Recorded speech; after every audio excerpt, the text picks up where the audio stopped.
اسلام کی پہلی جنگ، جنگ بدر۔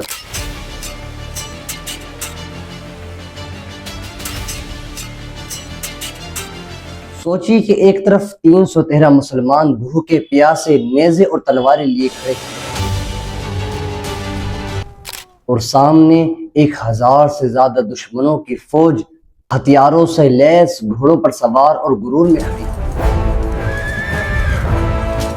یہ کوئی فلم کا سین نہیں ہے، بلکہ یہ دن ہے 17 رمضان 2 ہجری کا، جس نے دنیا کی تاریخ کو بدل دیا۔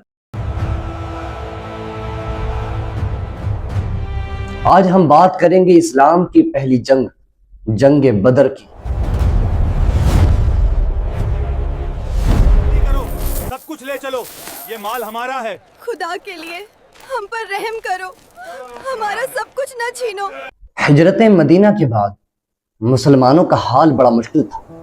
مکہ میں چھوڑی ہوئی جائیدادیں، گھر، کاروبار، سب کچھ قریش نے ہڑپ لیا۔ مکہ کے سردار ابو سفیان ایک بہت بڑا تجارتی قافلہ لے کر شام سے واپس آ رہے تھے، جس میں مسلمانوں کی لوٹی ہوئی دولت بھی شامل تھی۔ نبی پاک نے صحابہ سے مشورہ کیا۔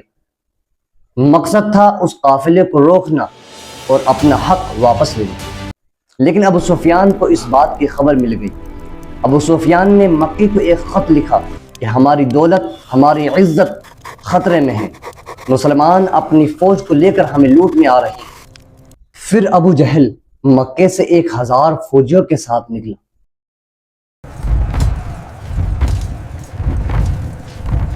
اور جب اسے پتا چلا کہ مسلمانوں کی تعداد صرف 313 ہے، تو وہ گانے بجانے کے سامان، ڈھول، تاشلے اور شراب لے کر نکلا، اس طرح جیسے کہ وہ جیت کر آ رہے ہیں۔ مسلمانوں کی تعداد صرف 313 تھی، جس میں سب کے پاس لڑائی کے سامان بھی موجود نہیں تھے۔ صرف 2 گھوڑے، 70 اونٹ اور چند تلواریں تھیں۔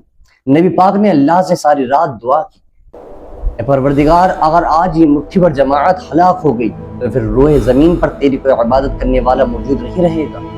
نبی پاک کی دعا ہماری دعا کی طرح نہیں تھی۔ نبی پاک کی دعا میں آنسو تھے، یقین تھا اور توکل تھا۔ پھر آیا 17 رمضان۔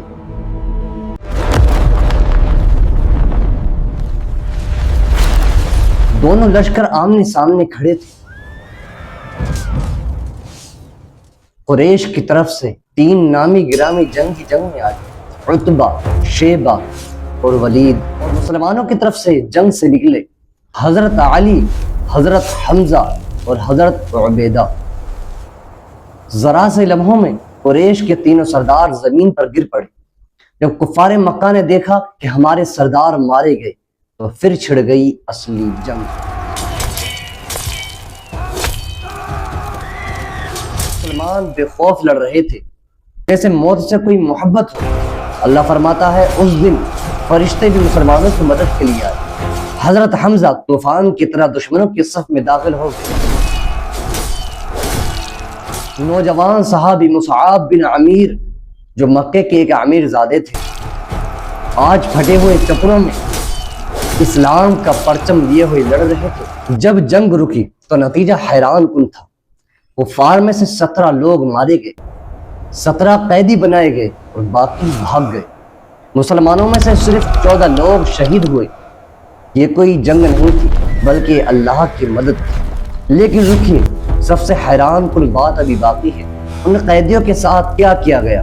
نبی پاک نے حکم دیا کہ ان قیدیوں کے ساتھ اچھا سلوک کرو۔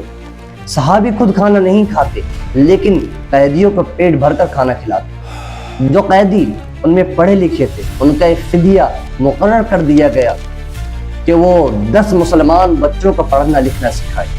جنگ بدر ہمیں یہ سکھاتی ہے کہ تعداد اور طاقت سے جیت نہیں ملتی، بلکہ یقین اور توکل خدا سے جیت ملتی ہے۔ اور دشمنوں کے ساتھ بھی اچھا سلوک اور رحم کرنا، یہ اسلام کی اصل تعلیم ہے۔